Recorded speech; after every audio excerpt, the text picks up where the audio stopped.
The text from my father popped up during morning rounds. Your mother and I are having lunch at Le Cirque. Sure beats those vending machine sandwiches at your little clinic. When will you join a real medical practice? I slipped my phone back into my white coat pocket, continuing my walk through the bustling halls of Metropolitan General Hospital.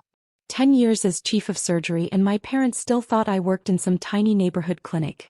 I'd stopped correcting them years ago. Dr. Sullivan. A resident rushed up, charts in hand. The Johnson twins' surgeries were successful. Both tumors removed, margins clear. Excellent work, Dr. Chin. I reviewed the charts, making notes. Schedule follow-ups for next week. My phone buzzed again.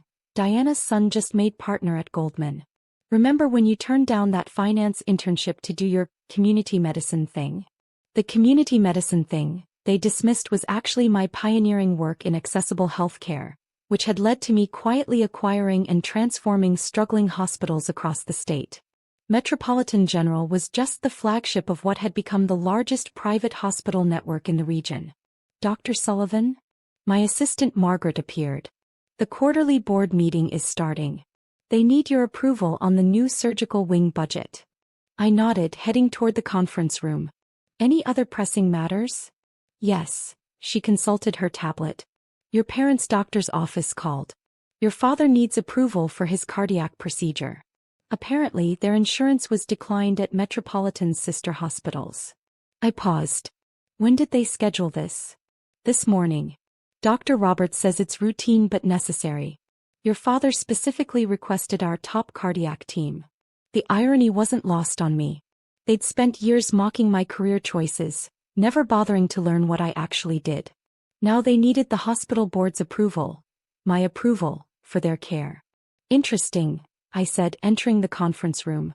Let's see how this plays out. The board members rose as I took my seat at the head of the table. On the wall behind me hung the hospital's mission statement, under which read, Dr. Sarah Sullivan, Chief of Surgery and CO Metropolitan Hospital Network.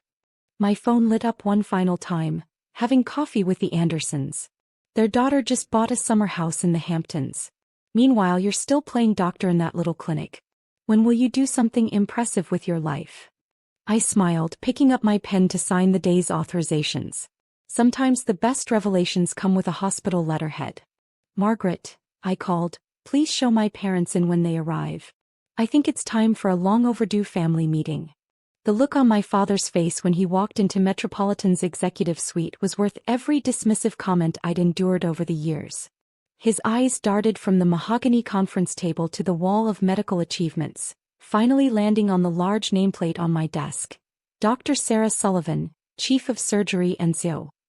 There must be some mistake, he stammered. We're here to see the hospital board about my procedure. You are seeing the hospital board, I replied, gesturing to my seat at the head of the table. Well, the chair of it anyway. My mother clutched her designer handbag tighter. Sarah? Work here. Not exactly, I said, opening my laptop. I own here. Along with the other 12 hospitals in the Metropolitan Network. The sound of my mother dropping into a chair echoed through the room. My father remained standing, his face cycling through confusion, disbelief, and something that looked suspiciously like fear. Margaret, I called, please bring in Dr. Roberts with father's cardiac file. Dr. Roberts entered, nodding respectfully. Dr. Sullivan, I've reviewed Mr. Sullivan's case. He needs a triple bypass, but there's a complication with the insurance approval. What complication? My father demanded. I have the best coverage money can buy. I corrected, pulling up his file on my screen. Your insurance provider dropped Metropolitan Network hospitals from their coverage last month. Something about, what was it, Margaret? Their CEO's inappropriate comments about community hospitals at the healthcare conference, she supplied helpfully. Ah yes, I smiled. Apparently he shared your opinion about smaller medical facilities. Unfortunately, he discovered too late that those smaller facilities were part of our network, which handles 60% of the cardiac procedures in the state. My father sank into the chair beside my mother. But your little clinic was the pilot program for our accessible healthcare initiative, I finished, which has now grown into the largest private hospital network in the region. The real medical practice you kept asking about? You're sitting in it. Dr. Roberts cleared his throat. Dr. Sullivan, should I reschedule Mr. Sullivan's procedure for next week? I studied my father's face. The same face that had smirked through countless family dinners as he compared my career to those of my cousins in finance and law. The same face that had dismissed my medical school graduation because it wasn't prestigious enough. That depends, I said, turning to my parents. Do you still think I'm playing doctor, Father? Sarah, my mother intervened. Of course we support your career. We just wanted the best for me. I interrupted. Like when you told the Andersons I was slumming it in community medicine. Or when you conveniently forgot to invite me to family events because you were embarrassed by my small-time job. My father's complexion had taken on a concerning shade of gray. Dr. Roberts noticed too, frowning at his monitors. Dr. Sullivan, he said quietly, medical decisions aside, your father's condition does need attention soon. I nodded, pressing the intercom. Margaret, please bring in the insurance paperwork. And the statement of fees. My mother's eyes widened. Fees. Standard out-of-network rates, I explained. Unless, of course, the board approves an exception. Which would require my signature. The papers arrived. My parents stared at the figures. The cost of a luxury car for a single procedure without insurance coverage. You wouldn't, my father whispered. I picked up my pen, thinking of all the times they'd belittled my choices, my dedication, my vision for accessible healthcare. Actually, Father, I said, I think it's time we discussed what I would and wouldn't do. Starting with your surgery. 2 weeks after my father's successful surgery, I stood in Metropolitan's new cardiac wing, watching through the observation window as he attended his first rehabilitation session. The bill for his procedure sat unsigned on my desk upstairs, a reminder that some lessons need time to sink in. Dr. Sullivan? Margaret appeared at my side. Your mother is in the waiting room. Again. I checked my watch. 3rd time this week. Is she carrying her usual peace offerings?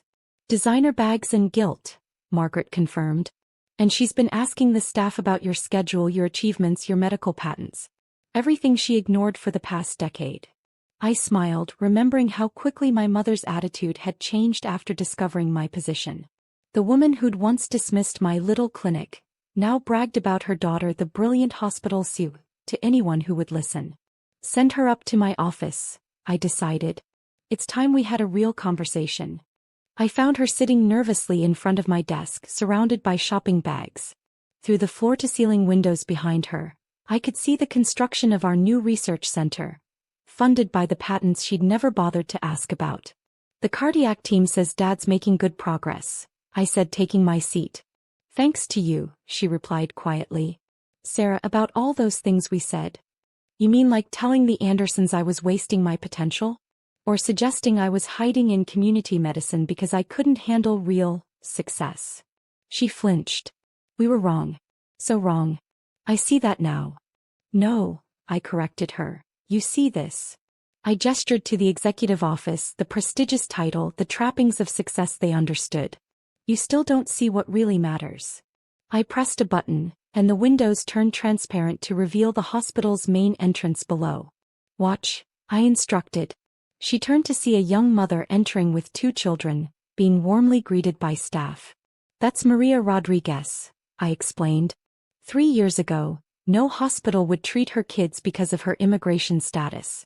Now they're getting life-saving care through our accessibility program. I changed the view to the rehabilitation center. That's James Chin. Couldn't afford physical therapy after his accident. Now he's walking again thanks to our sliding scale payment system, the one you called charity work beneath my talents. Sarah, please. And there, I pointed to the cardiac unit, is Dad getting the best care in the state? Not because he's wealthy or well-connected, but because every patient in our network gets the same standard of excellence. That's what my little clinic grew into. She dabbed at her eyes with an expensive handkerchief. I have so much to make up for. Yes, I agreed, finally pulling out my father's medical bill. Starting with this. She stared at the 6-figure sum. We can arrange payments. Or, I said, you can do something more valuable. The network is opening 5 new community clinics. We need volunteers to help coordinate patient services, family support, social programs. Volunteer? Me. 3 days a week, minimum commitment 6 months. No special treatment, no executive title. Just hands-on work with the communities you spent years looking down on. She looked from the bill to the window where more patients were entering the hospital. And Dad's charges. We'll discuss adjusting them based on your volunteer hours, I said. Consider it a lesson in the value of community medicine. To my surprise, she straightened her shoulders. When do I start? Monday.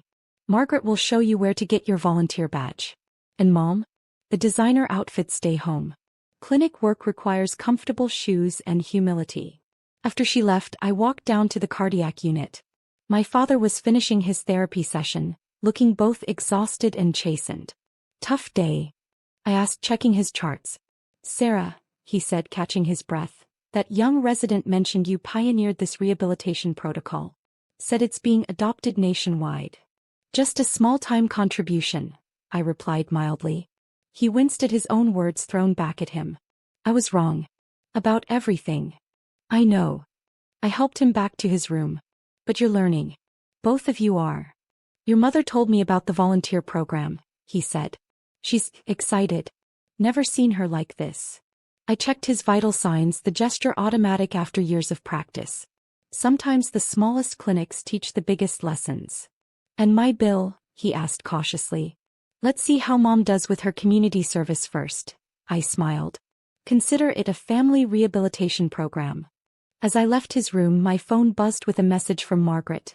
The Andersons called. They need approval for their son's sports injury treatment. I laughed, heading back to my office. Turned out running a small-time hospital network had its advantages after all. Tell them my clinic hours are 9 to 5, I texted back. If they're ready to learn some humility of their own.